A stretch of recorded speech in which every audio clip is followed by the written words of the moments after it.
Today I'm going to cover 5 email marketing examples. I've already made a video, a couple videos about what email marketing is, and I'll put those at the end as a reference if you'd like to look at them if you're not sure. And I've also have a free course that you can hit below on how to set up your email marketing automated system. Now, what I'm going to do right now is review what email marketing is very quickly before I give you 5 examples. Basically, email marketing is a system that's automated. This is where passive income can happen. And that's what most people are looking for when they're looking for online business.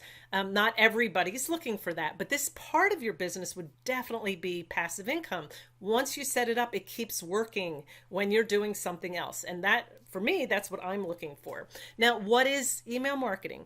Email marketing is when you use your platform, your social media platform that you've decided to build up, whether it be YouTube or Instagram, LinkedIn, I said Instagram, didn't I? Facebook, okay, Twitter, all those different social media platforms.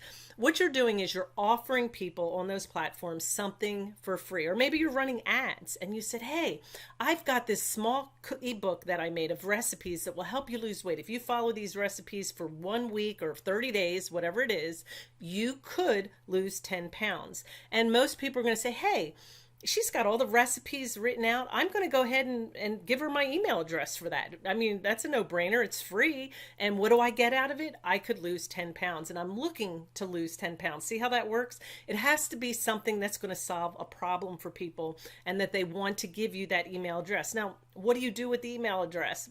Big whoop, right? I got an email address. I didn't sell anything. What does it do?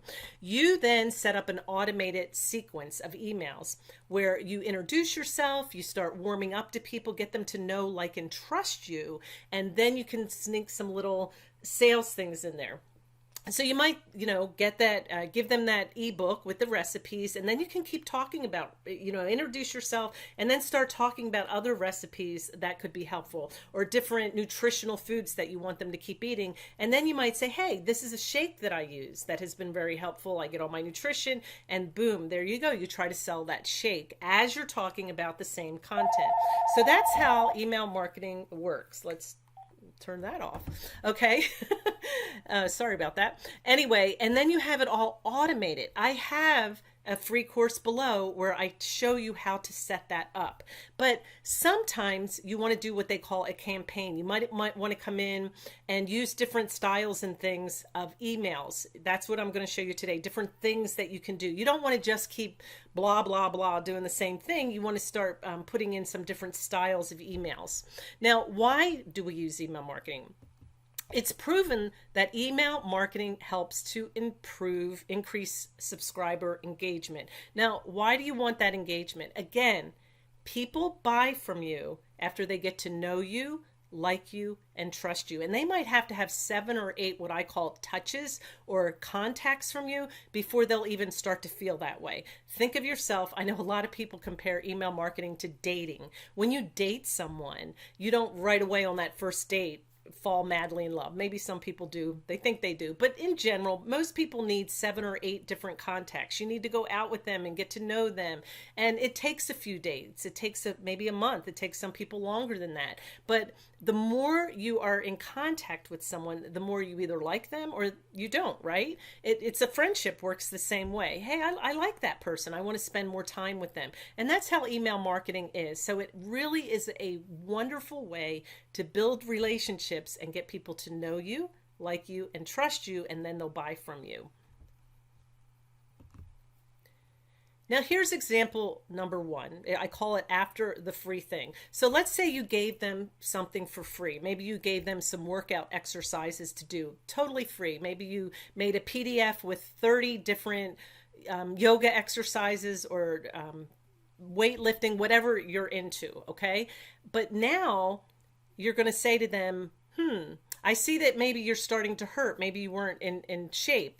So doesn't feel too good, does it? Are you experiencing sore muscles because you've been out of shape? And yeah, of course they probably are. And so then you can offer them a foam roller, which adds to helping them still exercise, but the foam roller will have different stretching exercises and things they can do, and they can buy that foam roller from you. That's just an example. Now, this person probably happens to sell all kinds of exercise equipment, but maybe you're in the exercise or healthcare industry and you're not really selling products. You can always go to Amazon, sign up as an Amazon associate, and offer that foam roller to kind of complement the business that you have, if that makes sense. And then you can make 7 to 9% off of each sale that you make.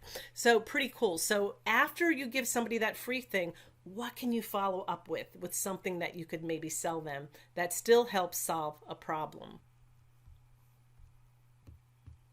Now, this next one is from Rent the Runway, and I couldn't copy it because it's kind of scrolling. So if you want to read it as I talk, but basically in this one, they're telling people, don't go buy a dress. And that's eye-catching to me. What do you mean, don't go buy a dress? I need a wedding dress, or I need a dress to go to that wedding. You're telling me not to buy one? Well, this company rents dresses, and what they're saying is they use some of the catchy phrases as, do you want to be like the 27 dresses girl in that movie?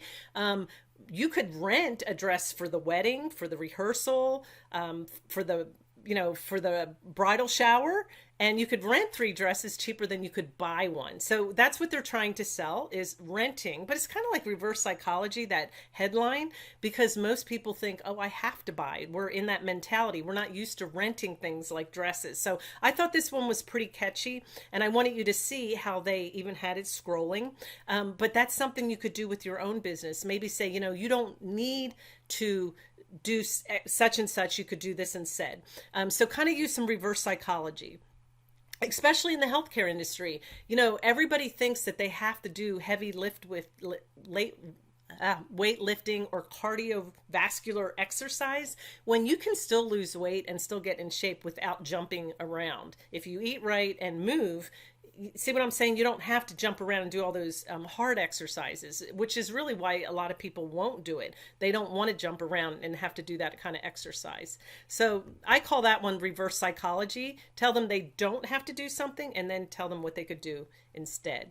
Now, number 3 is share your pain. I thought this one was pretty good. This person wrote this out, and again, you can stop the video and read it. I'm not going to read it to you, but share your pain on your journey on why you are where you're at. Instead of trying to sell an item, say, this is where I was, and these were all the things that I did wrong to get to where I'm at today. And you're sharing all the things you did wrong, and somebody reading it might say, well, what did you do right? And that's kind of where the catchy tagline is at the bottom.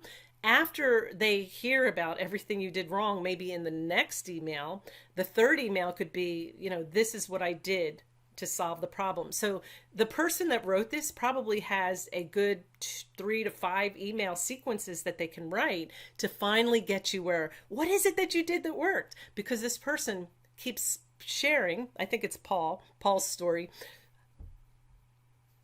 No, Daniel. Okay, so Daniel is making them want more, right, at the end, and he's going to keep pulling you and hooking you along until you finally found out, what did Daniel do to finally solve his problem. So that's a kind of a short sequence of emails within your bigger sequence, or you could run it that way as a campaign. Now, number 4 is using an email that requires a double opt-in. Here's just an example from Chipotle. Of course, yours would be different, but a lot of people, there's a lot of mixed messages on this. I hear some people say, don't do double opt-in because then you're going to lose a huge amount of people. Other people say they prefer double opt-in because then you really know that people want to be in your email list. So that's just a decision you have to make. But the advantages of double opt-in are, 1, people really want to be there. 2, it really cuts down on spam because those people opted in twice to say, yes, I want these emails. And then 3, there are some countries and some regions of the world that require double opt-in. So you're kind of losing those people if you don't do it. But again, it's up to you. If you want to do a double opt-in or a regular opt-in, it's up to you. I would think that as your list gets really huge, you could start doing double opt-in because then you can afford to be picky about who comes on your list, especially if you're new. Getting 50 people is exciting, right? when you're new, or a 500, or when you hit that 1,000. But when you start hitting 15, 20,000, I would say then double opt-in's probably not a big deal. So anyway, that's the fourth email. And now I'll share the fifth. Now I found this one, it's somebody that sells things. But maybe your email list isn't about selling a product. Maybe you're into affiliate marketing or something like that. But you can still use this for any market. Show appreciation. Tell your customers that I really appreciate you, being on my newsletter, and it's been a year since I started this, and I really appreciate it. Now the person here said we're going to donate 3 million pairs of a product, okay, to show our appreciation. And you're like, wow, that's a lot. But how could you use it? Even if you're a small company, you could have an organization that you send 10% of your profits to, and you could say, for this particular email, everybody that clicks through, because you can see that click-through rate, I'm going to donate $1 to this organization, this nonprofit, because I really appreciate you hanging in there with me and becoming my friend, blah, blah, blah. And everybody that clicks through on this email, I'll donate an extra $1. So it's just a way of showing appreciation, and then showing them that you're the type of person that likes to give as well. So hopefully those 5 different emails will start making you think outside the box, and not just sending sequences and kind of being the same all the time. Change it up a little bit, do something different, and make it a little bit more exciting. Before you go, make sure you subscribe to my channel. I would really appreciate it.